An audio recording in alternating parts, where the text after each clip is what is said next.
wajib disosialisasikan kepada seluruh Bapak Ibu guru yang ada di Kabupaten Cilacap. Nah, kebetulan karena saya salah satu guru penggerak dari SMK Dr. Sutomo, maka tugas saya mensosialisasikan kepada Bapak Ibu guru semua. Nah, di samping saya ada Ibu Penny. Beliau adalah pendamping untuk guru penggerak di Kabupaten Cilacap. Nah, tadinya memang yang akan hadir pendampingnya adalah Bu Nafi, tetapi karena jam 11 tadi ada undangan yang harus dihadiri di cabang dinas, maka beliau mendelegasikan kepada Bu Penny. Nah, nanti apa itu guru penggerak dan lain-lain nanti bisa diberi penjelasan sedikit oleh beliau, sehingga nanti Bapak Ibu tahu apa fungsinya kita semuanya mengadakan sosialisasi seperti ini, kira-kira begitu. Terus kemudian dalam satu tim kami ada 6 orang sebetulnya di kelompok kami. Yang pertama saya sendiri, kemudian ada Bu Eka Putrawati, sarjana pendidikan SD. Beliau guru SD di SD Selatan yang lolos guru penggerak, hanya satu-satunya. Saat ini beliau sedang S2 di Universitas Muhammadiyah Purwokerto. Kemudian yang sebelahnya lagi ada Bu Erni Kurniawati SPSI.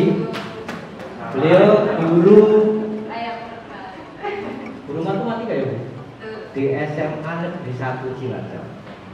Nah, beliau ini juga luar biasa prestasinya, bahkan di sekolah mengendali aplikasi LMS. Jadi untuk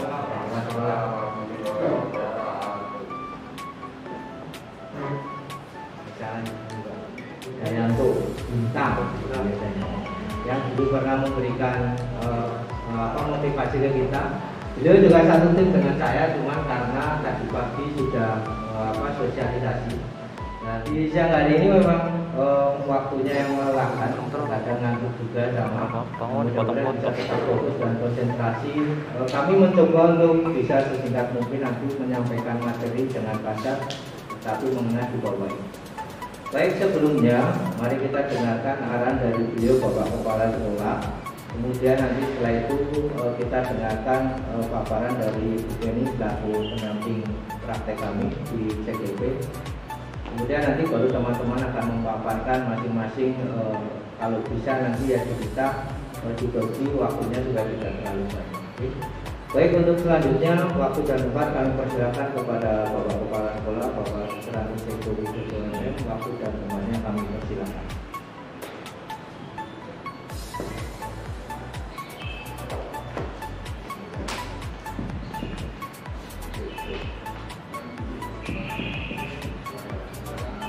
Yang saya hormati Mas Dodi Hidayat, yang saya hormati juga Mbak Erni, tidak pakai kulit.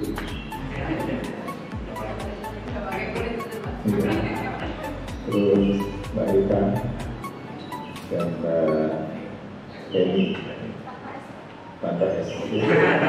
Karena kalau pakai es dingin. Mbak Penny ini keluarga SMK Dr. Sutomo dan Bapak yang saya hormati. Suami beliau alumni kita.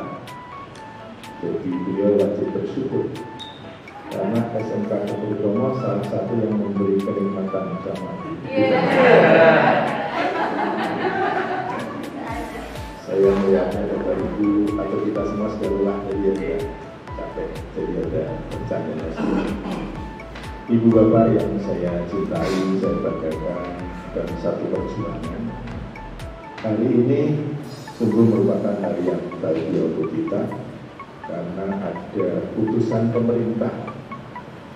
Beliau ini sudah lebih dekat dengan pemerintah dibanding kita, karena beliau punya kewajiban mengeluarkan apa yang menjadi pengalaman beliau untuk kita semua. Sehingga nanti mungkin tidak formal-formal amat. Barangkali Bapak Ibu yang ada di hadapan kita ini, Bu, kalau saya ingin jadi guru penggerak, gimana toh? Kan gitu loh yang kita sampaikan. Dan saya dari titip kepada undangan berlima, gimana caranya supaya tahap berikutnya bulan ini guru penggerak. angka menuju kira-kira bulan apa?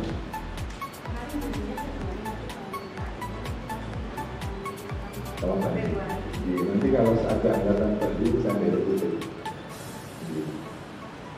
Begitu. Siapa di Bapak Ibu?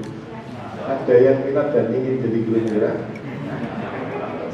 Kalau ada kepala sekolah gerak-gerak saya ikut, tapi kalau nepang saya nggak mau. Begitu, ya. Gitu. Jadi itu saja pembukaan, bukan arahan, bukan apa, bukan, karena kita sudah cukup doa. Saya sudah menerapkan ini, tetapi penajaman materi dan kembali mengingatkan penting untuk kita dalam pengelolaan siswa di sekolah kita. Kemudian nanti bagaimana kita juga belajar budaya positif yang Bu Erni nanti bisa banyak bercerita, pendekatan terhadap siswa yang bisa dilakukan oleh BP, oleh Bapak Ibu semua, tidak tergantung kepada BP di sekolah, tetapi Bapak Ibu semua menjadi pribadi yang memiliki fungsi BP nanti. Bagaimana pendekatannya akan dijelaskan oleh teman-teman nanti. Kemudian untuk paparan awal, karena di logika saya, ketika orang mau belajar sesuatu itu kita mesti tahu alur ceritanya dari mana. Jadi ketika tiba-tiba saya presentasi modul itu, Bapak Ibu pasti melihat modul apa ini, buat apa gitu kan. Nah maka setting otak biasanya butuh stimulus, butuh rangsangan supaya kita paham kepada materi yang akan kita pelajari nanti. Nah untuk selanjutnya mari kita dengarkan apa itu guru penggerak dan apa yang dilakukan, kemudian bagaimana target pemerintah terhadap guru penggerak supaya bisa menjadi proses transformasi pendidikan yang dilakukan pemerintah sampai di grassroots ya, di bawah itu bisa terlaksana dengan baik. Untuk itu waktu dan tempatnya saya persilakan kepada Bu Beni nanti bisa menyampaikan kepada teman-teman. Sekali lagi mari teman-teman di waktu yang siang ini kita manfaatkan dengan baik supaya Bapak Ibu juga bisa menyerap materinya dengan sungguh-sungguh. Waktu dan tempatnya kami persilakan Bu.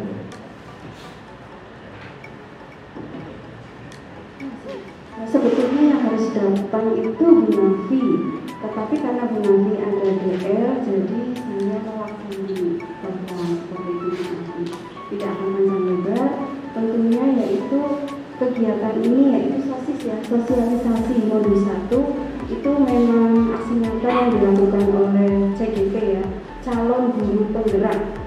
Sekali lagi di sini baru calon dan diklatnya itu selama 9 bulan. Gimana Pak, Bu, diklat 2 bulan terakhir ini? Semangat ya? Ya luar biasa.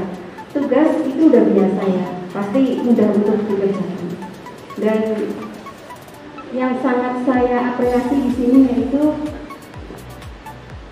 calon guru penggerak Kabupaten Cilacap Angkatan 4 ini sudah bergerak mulai dari diri sendiri dan lalu bergerak, dan disinilah kita peran CGP itu menggerakkan ekosistem yang ada.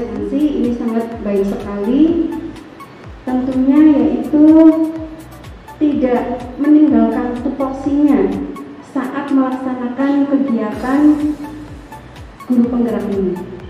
Yang diutamakan tentunya itu kegiatan di sekolahnya dulu, karena ada persentasenya 70%, 20%, lalu 10%. Jadi nanti kalau misalnya ada pendaftaran di angkatan 7, insya Allah nanti baik dari guru penggerak atau pengajar praktik di sini lebih dikemas agar lebih baik lagi. Seperti itu. Melalui agen-agen perubahan pendidikan yang ada di sini, mudah-mudahan bisa menularkan ilmu-ilmu yang sudah didapat selama mengikuti diklat guru penggerak ini. Tidak bijaksana Pak Amit kalau terlalu panjang, mungkin nanti kalau ada sesi pertanyaan atau mau tanya-tanya tentang apa, mohon silakan, kami sangat terbuka sekali. Dan saya harapkan mudah-mudahan teman-teman yang ada di STM Dr. Sutomo ini tergerak juga nantinya untuk mengikuti seleksi guru penggerak di angkatan ke-7. Semangat ya Bapak Ibu. Bismillah, insya Allah diterima semuanya. karena kemarin untuk angkatan 4 juga kuotanya 125, yang diterima cuma yang ikut seleksi 60 berapa ya? Ya kurang lebihnya sekitar 68. Dan untuk PP itu kuotanya 25 orang, yang masuk seleksi 13 orang, yang lulus 10 orang. Jadi angkatan 4 kemarin memang masih banyak sekali kuotanya yang belum terpenuhi. Mudah-mudahan nanti di angkatan ke-7 besar-besaran, mari bersama-sama kita menjadi agen transformasi pendidikan di angkatan berikutnya. Terima kasih. Wassalamualaikum warahmatullahi wabarakatuh. Cukup panjang Bapak Ibu, tapi saya yakin ketika Bapak Ibu nanti menjadi calon guru penggerak, manfaatnya sangat luar biasa Bapak Ibu. Kita bisa bertukar informasi dengan teman-teman di TK, di SD, di SMP, di SMA, bahkan di SMK teman-teman kita.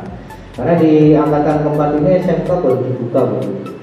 Tidak banyak teman-teman kita yang di SMK, terutama yang guru produktif, itu nggak banyak yang lolos. Jadi harapan saya nanti juga ke depan Bapak Ibu bisa mencoba benefit yang didapatkan apa, nanti Bapak Ibu bisa rasakan sendiri. Dan banyak tawaran pemerintah ya yang sudah banyak di YouTube, Bapak Ibu bisa lihat. Mari ikuti dengan sungguh-sungguh, insya Allah sekolah kita akan lebih maju. Kalau banyak guru penggeraknya nanti bisa menjadi sekolah penggerak. Sekolah penggerak nanti Bapak Ibu bisa lebih maju daripada sekolah-sekolah yang lain. Kira-kira itu Bapak Ibu semuanya. Kemudian tadi sudah diperkenalkan deh Bapak Ibu. Diperkenalkan Bapak Afif. Nama saya Eka Putrawati. Saya dari SD Negeri Tanpa Kerja 7 Cilacap Selatan. Di sini saya akan menyampaikan sosialisasi modul 1. Kebetulan untuk jatah saya ini tentang filosofi pemikiran Ki Hajar Dewantara. Sebelumnya saya akan mengajak Bapak Ibu untuk flashback dulu ke pelajaran SD. Kebetulan ini ranah saya. Suwardi Suryaningrat. Beliau lahir tanggal 2 Mei tahun 1889. Beliau dibesarkan di Keraton Pakualaman Yogyakarta.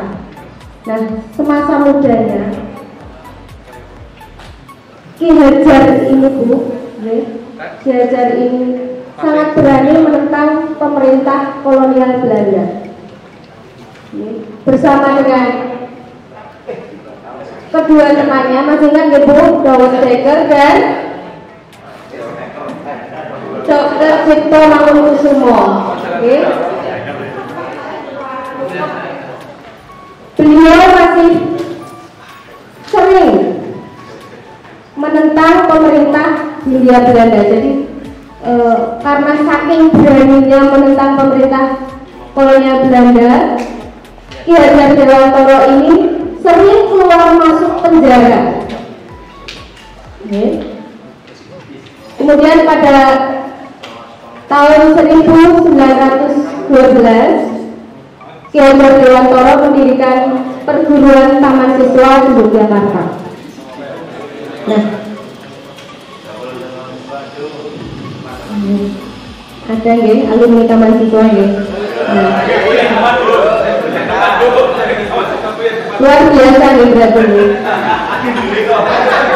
Anak buahnya Ki Hajar Dewantara loh ya. Ki Hajar Dewantara punya semboyan, masih ingat ya Bapak Ibu? 1. Eyang Sosokulodo. 2. Enak Dia Mangunkarso.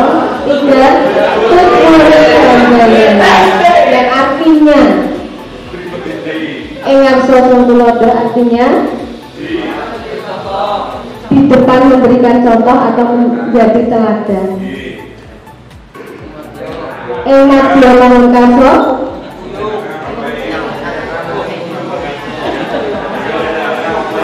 di tengah memberikan semangat. Tuturi Handayani di belakang memberi dorongan. itu semboyan dari Ki Arja Dewantara yang digunakan sampai sekarang, dan Tukmuni Handawanyo ini masih digunakan dalam dunia pendidikan sampai saat ini. Nah, menurut Ki Arja Dewantara, pendidikan adalah persemaian benih-benih kebudayaan yang hidup dalam masyarakat kebangsaan. Jadi Ki Arja Dewantara membuat koneksi antara kebudayaan dan pendidikan ini sangat erat kaitannya dan tidak bisa dipisahkan.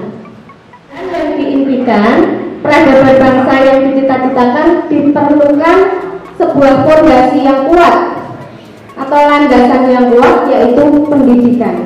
Jadi kita sebagai pendidik, tugas kita di sekolah itu bukan hanya membuat anak rajin belajar, mendapat nilai bagus, output lulusan dari sekolah kita lulus dengan nilai yang baik, diterima di sekolah atau universitas yang favorit. Bukan seperti itu Bapak Ibu. Jadi tujuan kita adalah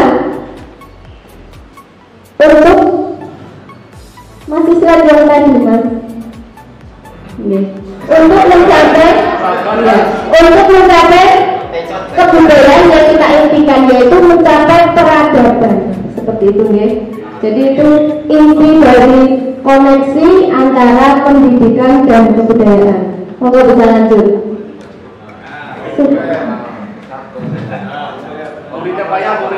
Ya tetap selesai nih. Sebentar lagi nih, kemungkinan slide terakhir.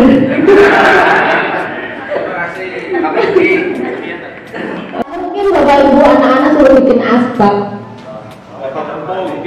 malah ngajari yang tidak benar. Ya mungkin sampai di sini apa yang bisa saya sampaikan.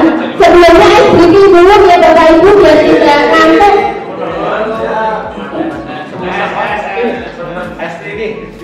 SDG dulu ya. Saya minta tepuk-tepuk dari Bapak Ibu biar gak ngantuk. Kalau saya katakan pagi, Bapak Ibu dulu tepuk 1. Kalau saya katakan 2, maaf, salah. Kalau saya katakan siang, Bapak Ibu tepuk 2. Kalau saya katakan malam, Bapak Ibu tepuknya setengah. Latihan dulu. Pagi, siang, malam.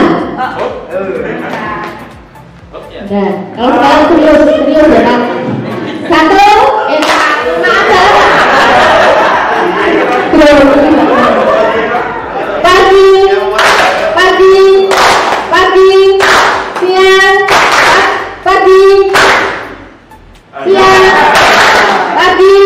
malam. Ulangi sekali lagi. Siang, pagi, siang, malam.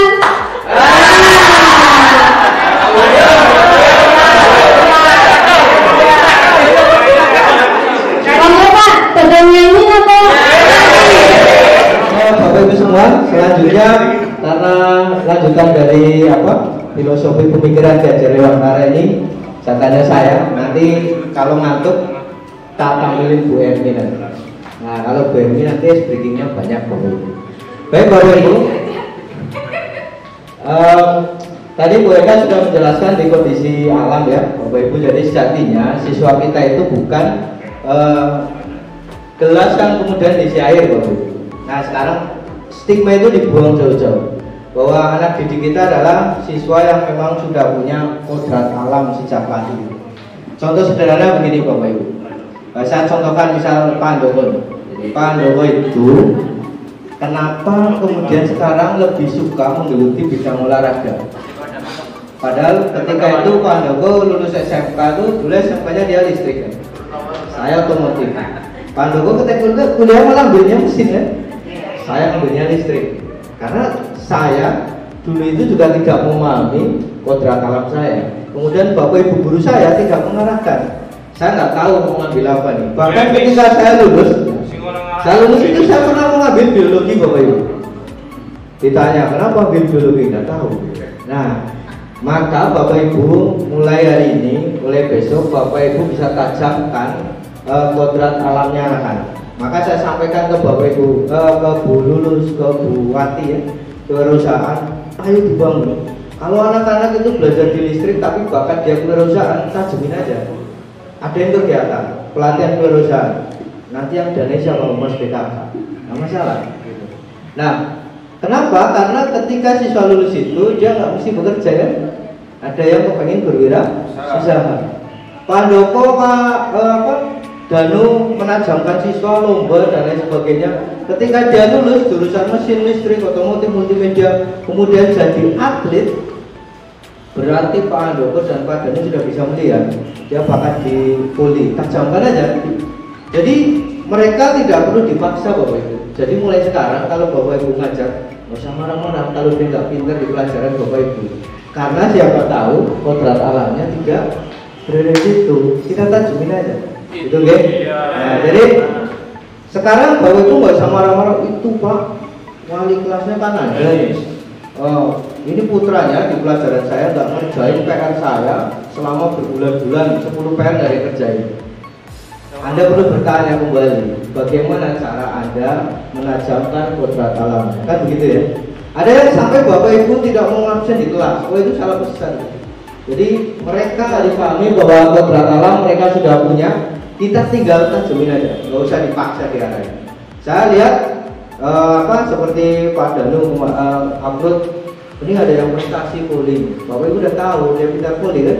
Nah, ketika olahraga Pak Doko dan teman-temannya bisa tajam. Ayo Mas, besok ikutnya di turnamen ini kamu tak turunin. Nah, itu ditajam.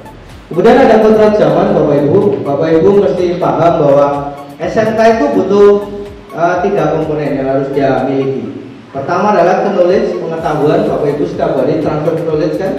Kemudian kalau Bapak Ibu berproduktif dia transfer of skillnya, kemampuan keterampilannya. Dan yang ketiga Bapak Ibu mesti sampaikan transfer of value-nya.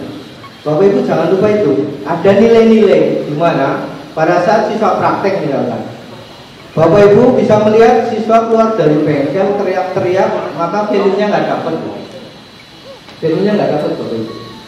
Nah, terus bagaimana mereka dilatih untuk menyampaikan di depan teman-temannya ketika belajar, itu juga penting Bapak Ibu. Silakan ada diskusi, sampaikan. Terbukti begini Bapak Ibu. Ada satu kasus kejadian siswa PKL ya di tempat Pak Misman tadi ke saya. Ada siswa yang PKL suruh memperbaiki talang air, jatuh. Ya. Kemudian ketika jatuh, apa yang dia lakukan? Dia bingung. Pak, saya kok di perusahaan dibiarin buat diberi pengobatan. Kemudian apa yang harus saya lakukan? Akhirnya satu hari dia masuk kembali, yang punya perusahaan bilang gini, Mas, besok mesin bubut kita mau kita jual. Jadi kita sudah nggak menerima siswa PKL. Kira-kira yang dirasakan oleh pemilik perusahaan apa Bu? Pasti kecewa kan? Ada siswa yang PKL, dia nggak memperhatikan keselamatan kerja, kemudian jatuh sampai atapnya berlubang. Nah, kemampuan itu nggak dimiliki anak-anak Bapak Ibu. Dia kembali ke sekolah, tapi minta sarannya. Gampang saya sarankan, Anda datang ke sana, temuin kepala bengkelnya atau yang punya perusahaannya, sampaikan minta maaf karena Anda ceroboh pada saat bekerja. Kemudian kalau memang harus saya ganti, asbesnya saya ganti. Setelah itu coba lihat tanggapannya. Nah, lain-lain berkenaan dengan kewajiban perusahaan, biar Bapak Ibu yang akan mengunjungi nanti. Nah, kemampuan ini salah satu contoh bahwa kebutuhan siswa sekarang adalah dia harus mampu berkomunikasi dengan baik. Mari dilatih Bapak Ibu. Jangan biasakan mereka hanya mencatat saja. Kasih buku kerjakan halaman sekian, itu dari kita tinggalkan Bapak Ibu. Nah, mengasah keterampilan silakan Bapak Ibu bisa eksplorasi kecakapan nomor 21 yang akan dibutuhkan oleh siswa kita. Sehingga pada saatnya nanti ketemu dengan perusahaan, mereka rekrutmen apa yang diinginkan perusahaan, mereka punya. Itu. Siswa kita di Panasonic sampai hari ini baik-baik aja kan? Kenapa? Mereka udah dilatih sebelum mereka datang ke Panasonic harus tertib, absen harus tepat waktu. Mereka berangkat jam 6, jam 5 mereka setelah sholat subuh sudah standby di kantin. Mendukung makan, setelah makan dia persiapan masuk ke pabrik. Harapan saya ketika pulang nanti mereka begitu. Tidak ada siswa datang jam 7 setelah pulang PKL dari Panasonic. Dia harus lebih dasi. Nah, mudah-mudahan di kodrat zaman ini Bapak Ibu juga harus mengupdate diri ya. Tidak ada kata tertinggal. Kemarin saya kirimkan Bu Lulu sama Bu Wati ke Diklat, gitu ya. Ada pelatihan kewirausahaan. Saya nggak izin bawa kepala sekolah, tetapi saya daftarkan aja. Setelah itu saya sampaikan. Karena bagi saya, beliau butuh itu, butuh referensi. Punya keberanian untuk membangun di sekolah itu dia butuh referensi. Maka mari kita terus belajar Bapak Ibu. Next Pak Imam. Oke, guru itu sama dengan petani Bapak Ibu. Apa samanya? Sama-sama nanam padi juga. Jadi menurut Jajar Dewantara itu, nah kalau kita orang Cilacap Mapak Dewantara, karena orang Gunung Giri itu Dewantoro. Nah, itu Dewantoro. Nah, saya Dewantara bacanya. Nah, itu dia yang bisa membesarkan padi kan. Tapi ada petani. Apakah bisa petani membuat padi itu hasilnya kemudian menjadi durian? Nggak bisa ya.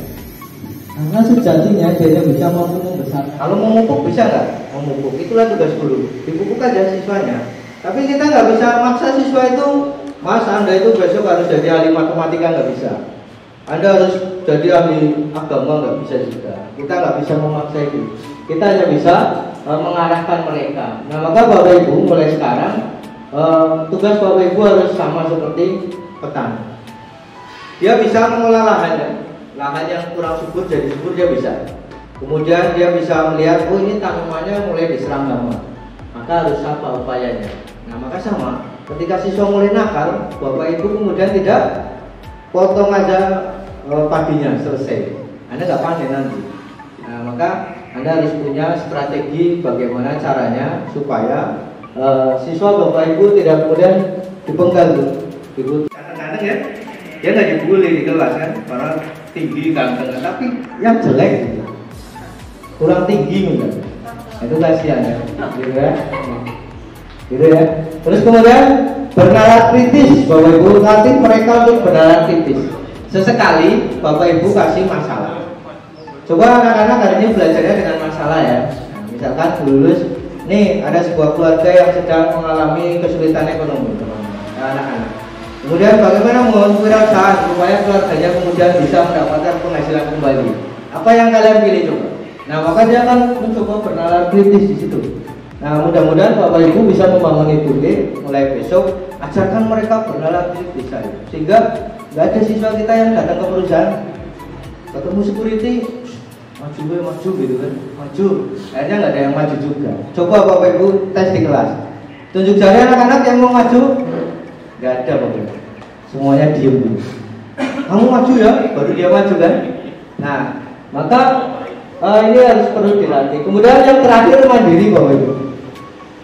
Latih mereka untuk mengerjakan pekerjaan secara mandiri. Bapak Ibu harus menghargai siswa yang mengerjakan salah, nilainya kecil, tetapi tidak nyontek Bapak Ibu. Ajarkan mereka untuk itu, bahwa mandiri mengerjakan tugas. Anda harus belajar untuk jujur dan lain sebagainya. Itu penting Bapak Ibu. Maka proses belajar Pancasila, harapan saya Bapak Ibu bisa googling, tularkan ke siswa kita. Mudah-mudahan akan ada perubahan besar sesuai dengan transformasi pendidikan yang diinginkan oleh pemerintah. Itu Bapak Ibu untuk filosofi pemikiran Ki Hajar Dewantara. Saya jam 2 sampai setengah jam. Nah selanjutnya Bapak Ibu bisa serap ilmu nanti dari Bu Hermi yang energinya masih luar biasa. Saya tanya sudah makan Bu Hermi? Sudah. Nanti hari ini akan tularkan ke Bapak-bapak semuanya.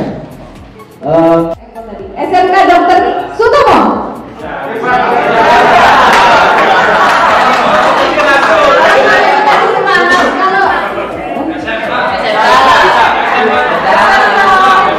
SMK Dr. Sutomo. Oke, tepuk tangan buat Bapak Ibu semua. Saya menyadari ini sudah sore, Bapak Ibu sudah waktunya istirahat, ya. Tapi sesuai dengan perjanjian saya dengan Pak Ahul juga untuk memberikan sosialisasi terkait modul 1 dari pendidikan guru penggerak. Harapannya nanti Bapak Ibu semua di sini akan turut juga di pendidikan guru penggerak angkatan berikutnya. Amin ya rabbal alamin. Nah, belajar selama 3 bulan. Nanti mau disingkat jadi 15 menit. Gimana caranya coba? Yuk lanjut aja Mas. Nah, tadi terkait filosofi pendidikan KHD sudah disampaikan oleh rekan kami Bu Eka dan Pak Afif. Selanjutnya terkait modul 1.4 adalah budaya positif. Lanjut. Nah, ini kelompok kami Pak Afif dan teman-teman, ada 2 yang absen di sini karena ada kepentingan masing-masing. Oke, lanjut. Nah, ini apa koneksinya dari filosofi pendidikan KHD dan yang akan kita pelajari bersama selanjutnya, yaitu terkait budaya positif. Jadi berdasarkan filosofi pendidikan KHD tadi sudah dijelaskan bahwa murid itu kita ibaratkan sebagai benih, ya, dan guru ibarat petani. Kita itu hanya petani. Kita tidak bisa menumbuhkan benih jagung untuk tumbuh jadi padi. Tidak bisa mengharapkan seperti itu. Kita juga tidak bisa mengharapkan benih padi jagung tumbuh jadi kedelai, gitu kan? Nah, kita dalam menanam jagung otomatis kita akan melakukan treatment untuk menumbuhkan jagung. Kita tidak bisa melakukan treatment untuk menumbuhkan padi, tapi kita terapkan untuk menumbuhkan jagung, begitu? Nah, intinya bahwa kita ya ini memang sangat tantangan buat guru, gimana caranya kita mengoptimalkan yang disebut potensi siswa. Kalau dalam bahasanya Ki Hajar Dewantara itu menghamba pada murid. Itu adalah filosofinya, salah satu filosofi juga dari Ki Hajar Dewantara. Jadi kita yang memberikan sesuai kebutuhan murid, sesuai dengan potensi yang mereka miliki. Tidak semua murid kita akan jadi dokter, betul? Tidak semua murid kita nanti akan jadi arsitek. Nah, ini juga filosofi ini yang nantinya atau yang menjadi dasar dari kurikulum yang akan kita terapkan di tahun depan. Pada mengembangkan potensi siswa. Jadi ya nanti ada penjelasannya lebih lanjut. Tapi intinya adalah yang mendasari adalah filosofi pendidikan Ki Hajar Dewantara. Oke, lanjut saja Mas. Sebentar. Langsung saja dari sini. Nah, apa yang akan kita pelajari selanjutnya? Jadi kita termasuk Bapak Ibu dan saya dulu di saat kuliah belajarnya itu teori stimulus respon, benar nggak? Pernah belajar teori stimulus respon yang mengenalkan kayak Thorndike ya, Pavlov dan sebagainya. Nah, teori-teori ini itu tahun-tahun lama, sudah tahun 1960-an mungkin ya. Nah, di guru penggerak kita belajar teori-teori pendidikan yang baru ya. Yang kita terapkan adalah teori kontrol ya. Jadi sekarang agak serius ya Bapak Ibu, mohon maaf ya. Jadi kita belajar terkait teori kontrol dalam budaya positif ini. Jadi nanti kita belajar apa saja posisi kontrol dulu, kemudian apa yang disebut atau apa saja kebutuhan dasar manusia. Kemudian kita juga akan belajar tentang motivasi, apa saja itu motivasi, dan terakhir ini posisi kontrol manager dan restitusi, apa itu ya. Nanti kita bersama-sama belajar bersama-sama ya. Next. Oke, lanjut. Next. Oke, ini. Oke. Budaya positif atau ekosistem positif. Lanjut, ini tadi sudah dijelaskan. Oke, ini. Jadi perubahan paradigma yang kita inginkan atau yang dari pemerintah inginkan itu kita berubah paradigmanya dari stimulus respon ke teori kontrol. Nah, apa saja yang harus berubah? Yang pertama cara pandang kita terhadap yang namanya disiplin. Nah, kalau Bapak Ibu mengartikan disiplin itu apa? Taat aturan gitu ya. taat aturan, pokoknya nggak boleh melanggar dan sebagainya. Lanjut, Mas. Lanjut aja. Nah ini, jadi kalau dalam teori kontrol itu guru dapat mengontrol murid itu hanya sebuah ilusi. Ini teori ya Bapak Ibu, bukan Ibu, bukan saya, bukan saya yang mengarang sendiri.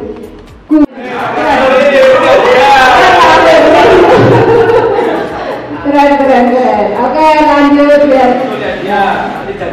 Nah ini filosofinya ada juga. Kan kita dengar istilah merdeka belajar, ya kan? Apa itu merdeka belajar? Ya, merdeka itu menurut Ki Hajar Dewantoro, merdeka itu artinya tidak hanya terlepas dari perintah, akan tetapi juga cakap memerintah diri sendiri.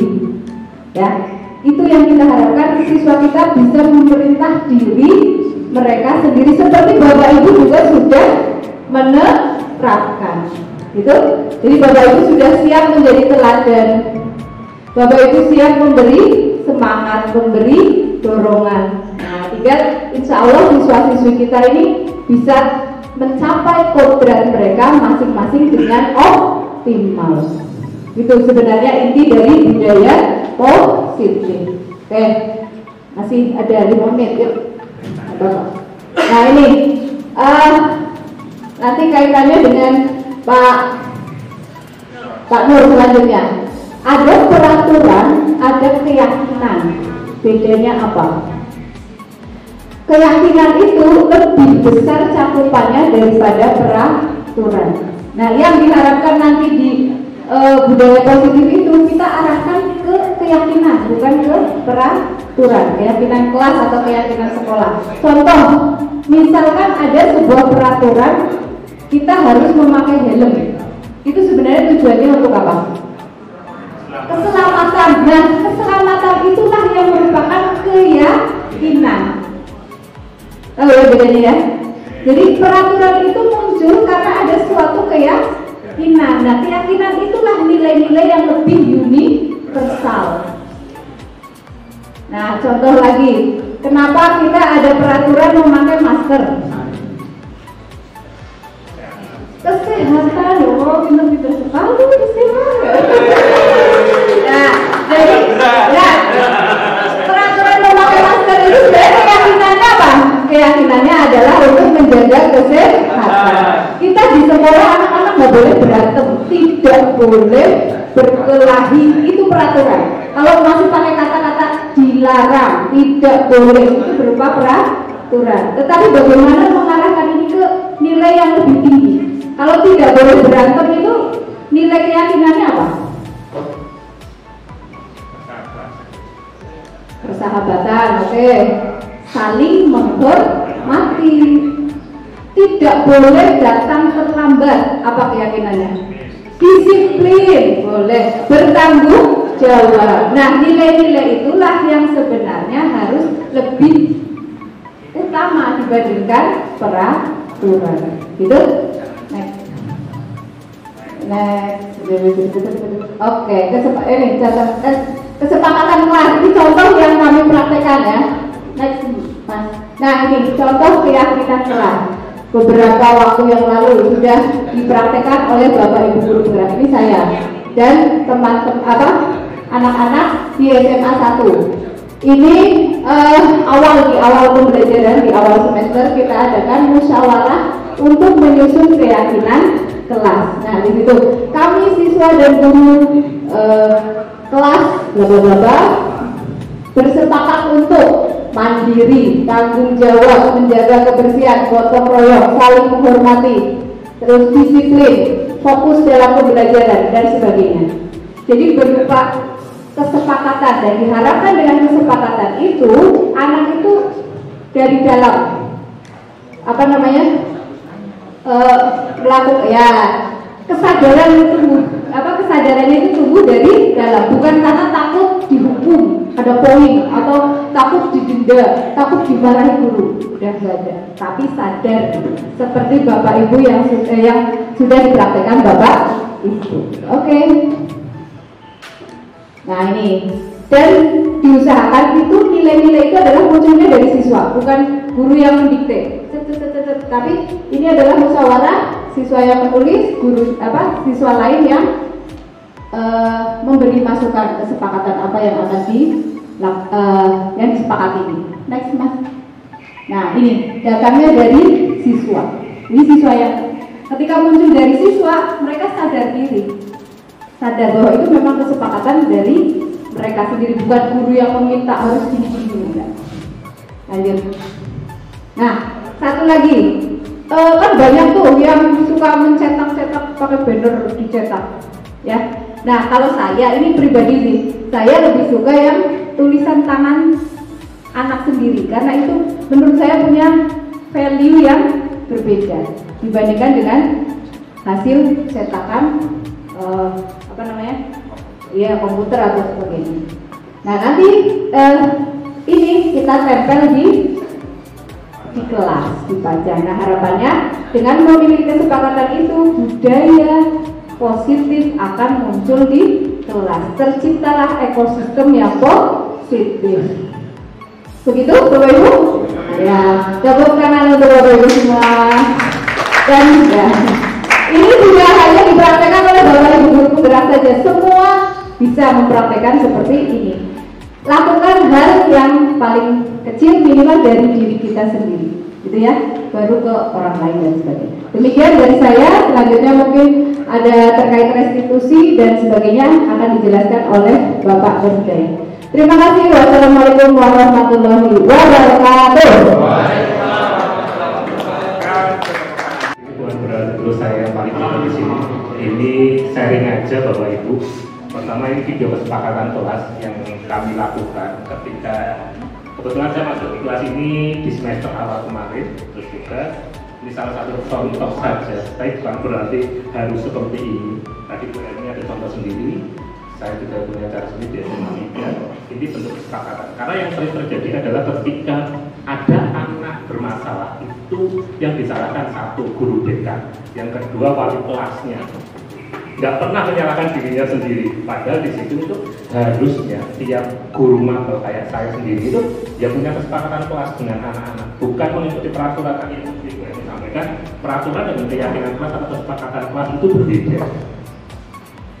Contoh-contohnya tadi sampaikan bahwa dilarang itu peraturan. Tapi ketika kesepakatan tadi kata-katanya itu mulai disiplin, menghormati teman. Ini salah satu contoh. Agak cepat Bapak.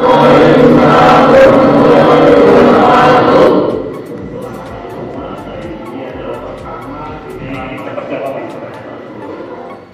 Jadi ketika kita masuk, kita memberi sampaikan kesepakatan apa yang harus kita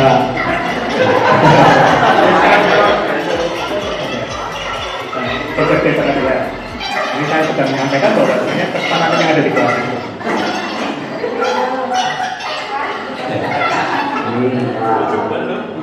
Beli baju gitu.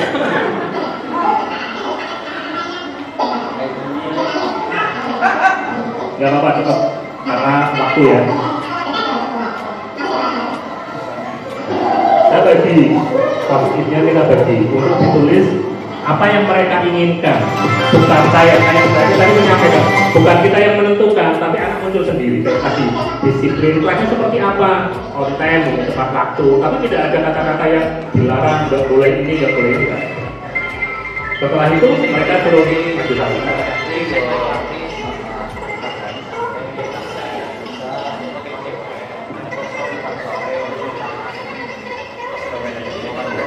Di situ akhirnya anak itu menginginkan kondisi kelas yang seperti apa, otomatis mereka menginginkan seperti yang mereka inginkan, bukan kita yang membuat kelas itu seperti apa, tapi anak yang menginginkan.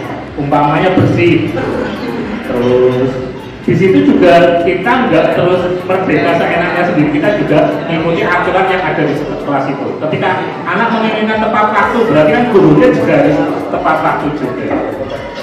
Dari hasil itu akhirnya nanti di gantian restitusi ya Mas. Hasil itu dilakukan, dibacakan, otomatis tiap kelas, kalau saya ngajar 15 kelas, otomatis 15 kelas itu mempunyai kesepakatan kelas yang berbeda-beda. Tidak harus sama. Karena yang dialami anak itu kan mesti berbeda-beda. Kelasnya mungkin ada yang ingin bersih, kelasnya tidak ada bullying, seperti itu. Tiap kelas itu kan berbeda-beda. Kalau yang tadi Pak Afif menceritakan di kelas itu ada yang itu kan otomatis ketika ada kesepakatan kelas nggak mungkin lagi ada anak yang harus dibeda-bedakan. Ketika sudah terjadi kesepakatan kelas, seandainya nantinya ada anak yang bermasalah, nah, itu yang nanti disebut sebagai restitusi. Kita mencari solusi, tidak langsung mengatakan kamu salah, tetapi di situ muncul bahwasanya kita pancing, kita ngobrol, dia akan menyadari sendiri tentang kesalahannya. Bapak Ibu, ini memang tidak mudah lah ya. Kita sebagai guru itu kadang melihat anak yang gemesi aja itu rasanya, ternyata nggak boleh Bapak Ibu. Di paradigma pendidikan yang sekarang itu nggak boleh. Yang video restitusi, ya, segitiga restitusi. Ternyata nggak boleh. Kita harus anak diajak bareng-bareng untuk ngobrol bagaimana solusinya. Ya. Oke, ya dari awal. Nggak usah dicepetin. Ya, dimati dulu Mas. Oke, dari awal. Ini salah satu bentuk restitusi. Jadi ini sebuah ceritanya adalah anak itu si Raka ketika pembelajaran saya, anak itu tidak ada. Dia malah ke kantin untuk sarapan pagi. Ternyata kita tidak boleh yang namanya langsung kita marahin atau langsung dibawa guru BK atau kita harus menanyakan alasannya apa. Kita pancing kesepakatan kelas yang sudah kita sepakati seperti apa. Mau kita saksikan.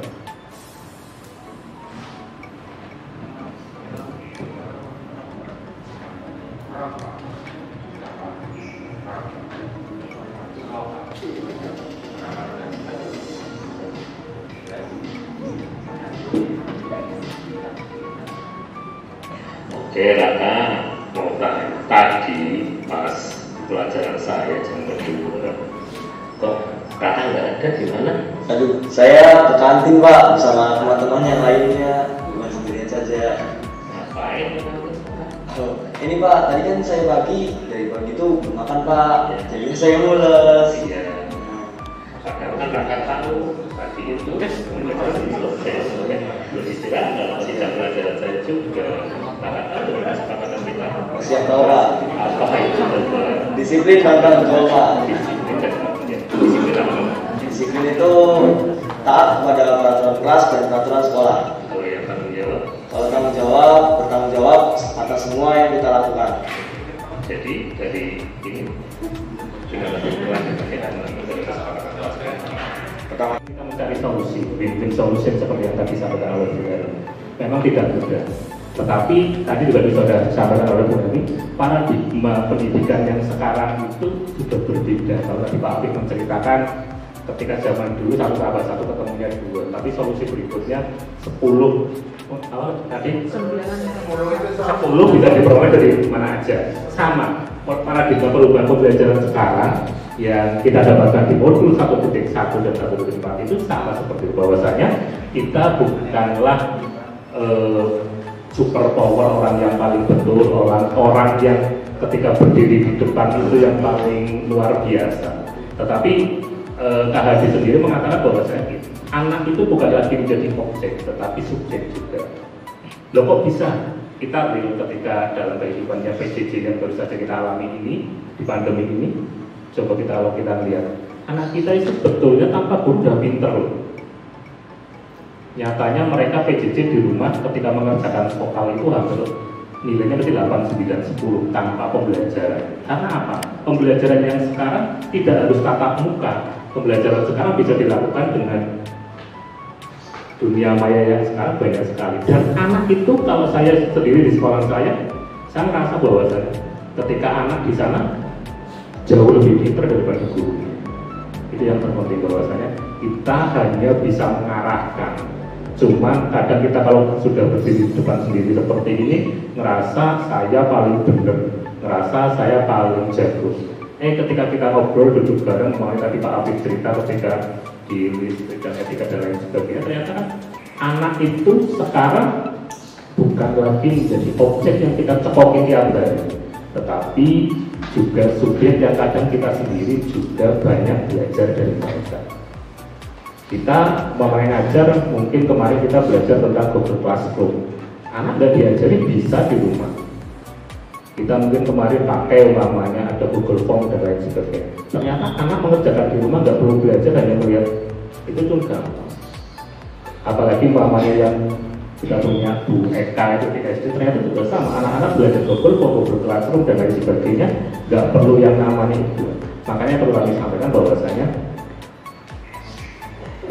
permasalahan-permasalahan yang ada di sekolah seperti yang tadi saya katakan di situ, bukan berarti saya contoh seperti itu paling benar, enggak. Kita sama-sama belajar. Ibu Eka, Pak Afif pun sama. Kita semuanya belajar. Oh iya, ternyata pembelajaran yang sekarang sudah sangat jauh sekali dengan apa yang kita dapatkan dahulu.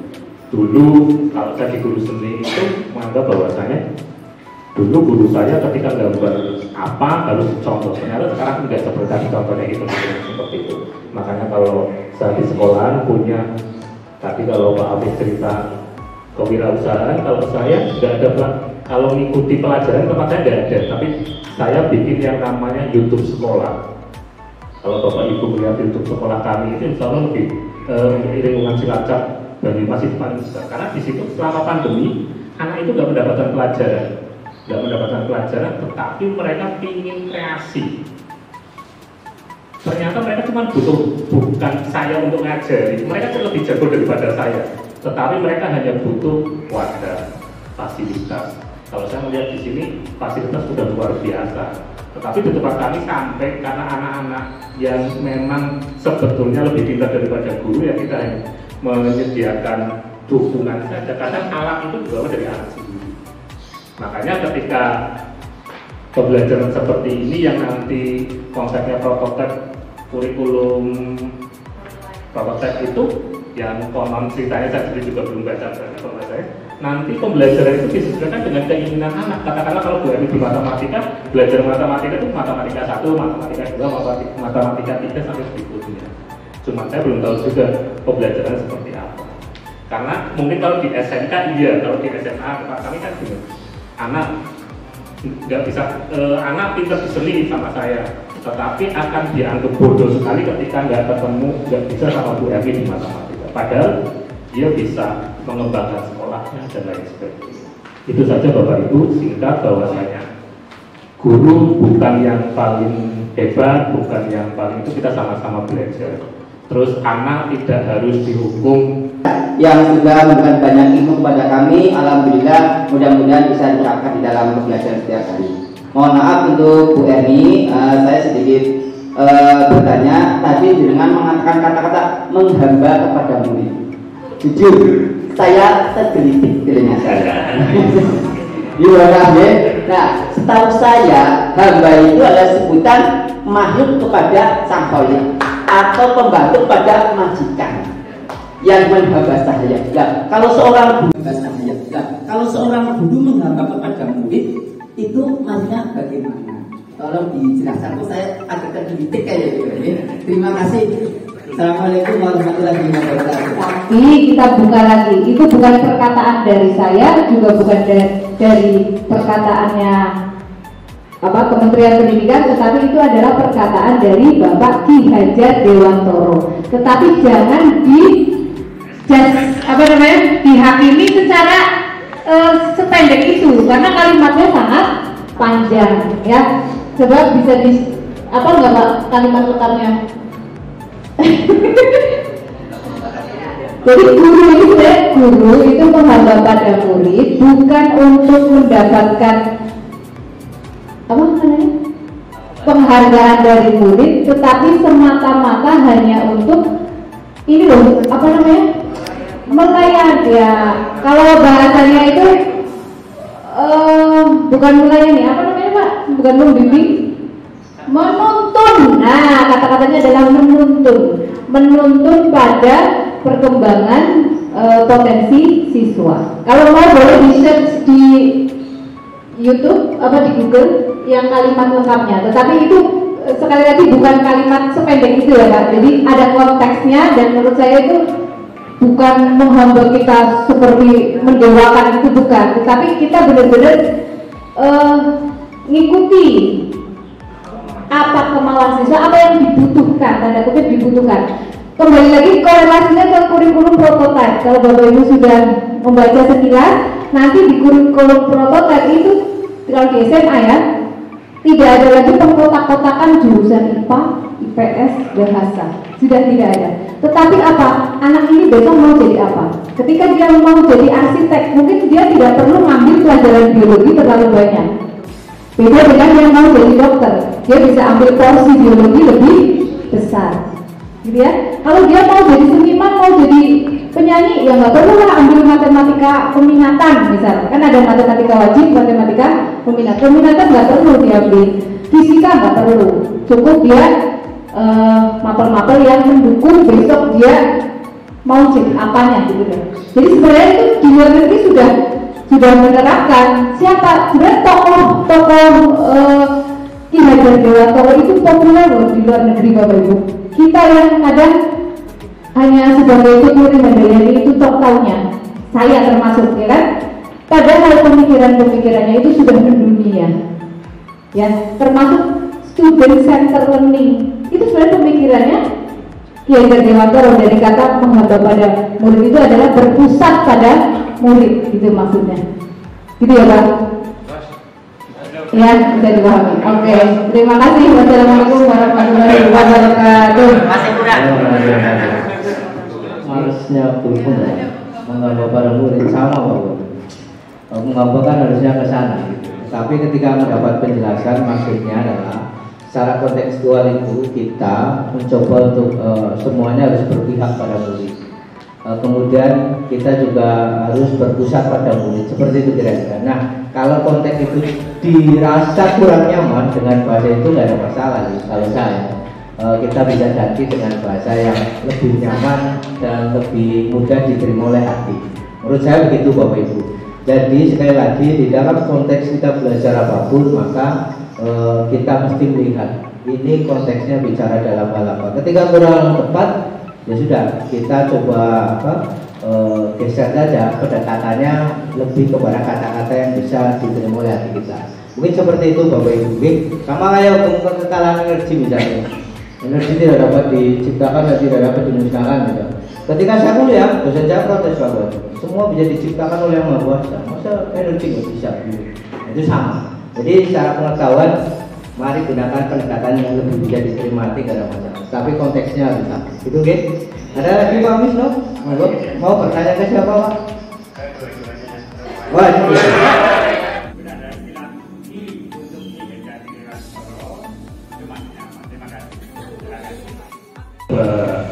menjawab, tapi kalau nanti nggak pas karena kita juga masih sama belajar Bapak. Ketika pamong itu ya sama dengan guru sebetulnya. Ketika kita kemarin membelajar pamong itu ya guru. Saya malah jawabnya seperti ini. Ketika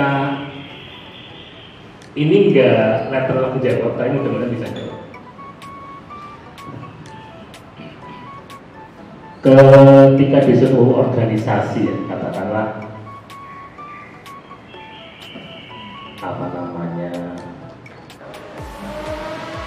lembaga, kalau ceritanya kok nanti ada yang kurang pas terus dihidup dan terus tarik. Jadi kadang istilah-istilah itu sebetulnya persis yang kita lakukan ketika di taman siswa kita di pamong gitu ya. Kalau guru biasa guru ketemu di sekolah SD itu udah berbeda lagi. Itu muncul ustadzah seperti itu. Maksud saya hal-hal seperti yang tadi ditanyakan mungkin itu hanya sepengetahuan kita ketika kemarin kita mengikuti ya itu satu sebutan kalau di agama Islam sebagai kiai, tapi bukan seperti itu. Tapi ki itu jabatan kedudukan yang lebih tinggi. Ketika Ki Hajar Dewantara itu kedudukannya sebagai orang yang dipanuti oleh yang lainnya seperti itu. Jadi hal-hal seperti itu sebetulnya sering kita lalui, tapi istilah itu yang membuat kita kadang mendapatkan hal-hal yang baru. Mungkin seperti itu ya.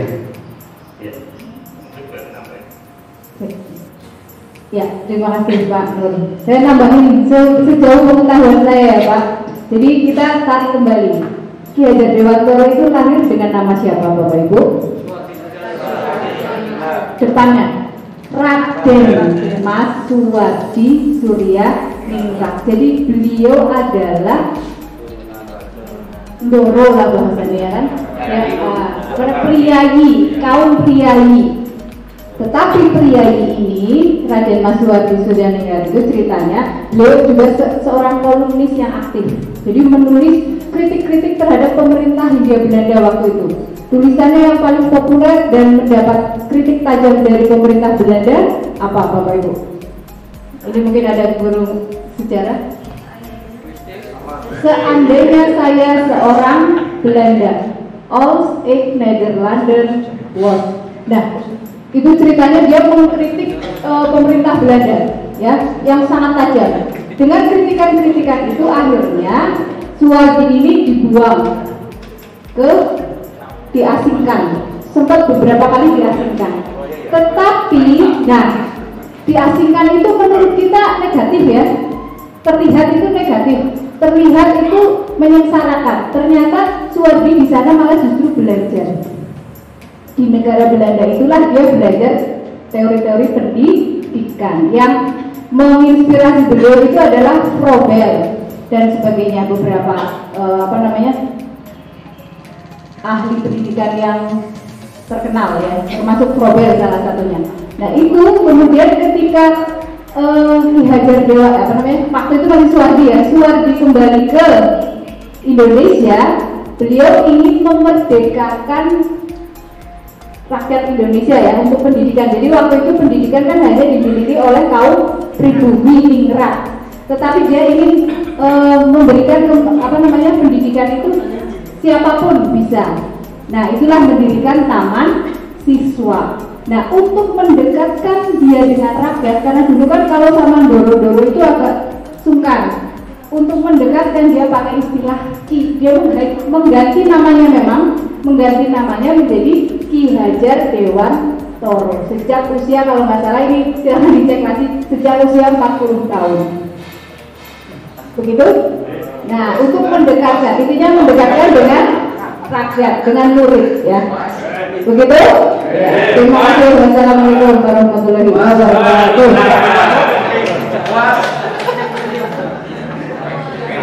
Baik, Bapak Ibu luar biasa, karena ada ibu yang belum masak, kasihan. Saya cukupkan saja, lain-lain nanti bisa bertanya sendiri, boleh bertanya ya, nanti dilanjutkan. Nah, Bapak Ibu kami akhiri untuk kegiatan pada sore hari ini. Terima kasih atas waktunya. Maaf mengganggu waktu istirahat hari ini, dan kalau nanti diizinkan kami ingin foto bersama Bapak Ibu. Kemarin Panasonic kita lupa ya, ada itu Panasonic datang kita nggak foto bersama. Nah hari ini mudah-mudahan nanti Bapak Ibu berkesempatan bisa foto bersama sehingga kita punya file yang cukup lengkap. Terima kasih, saya cukupkan. Kalau ada yang kurang berkenan mohon maaf. Wabillahi taufiq wal hidayah. Wassalamualaikum warahmatullahi wabarakatuh. Waalaikumsalam.